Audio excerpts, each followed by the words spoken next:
After the break, we're now recharged, refreshed and ready for football. A long trip awaits North at the weekend. What's the latest team news, please? Well, obviously Gary is going to be out for a little while. Tim Clancy's a little bit of a groin problem, so we'll see how he is in the morning before we make a decision on him. But everyone else is trying today. Jorge didn't do a lot. Roy McGiffrin did very little as well. So, but both of them will be okay.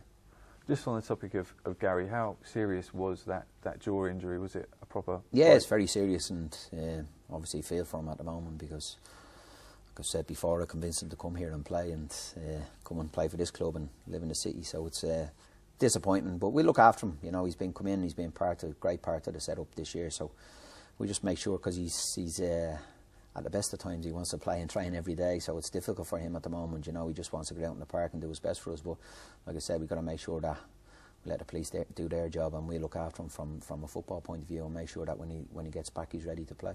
You've spoken before about competition for places. The fact that you've got, you know, a former Leeds and Chelsea player and last year's Player of the Year ready to step in and fill the gap, that must be quite pleasing for yourself. Yeah, it's great that we're, you know, without being disrespectful to younger players, that we're not looking to throw in a young boy into a really difficult game and think, well, like you say, we're talking about Louis, who's been different class since I've come into the place, and since he's got injured this year, he probably hasn't played as much, so he's really chomping at the bit. And Tom has come in and trained really well, and he's now ready to play. And again, like you say, played a lot of games under his belt at League One level as well in England. And you know, so we've got two really good players. It's a choice for me to make, obviously a difficult one as well. But I'm sure whichever one comes in will do himself justice.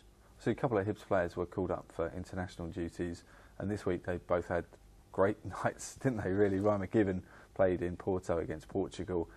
Claros helped Honduras to beat Canada 8-1. Yeah, they had a handy one.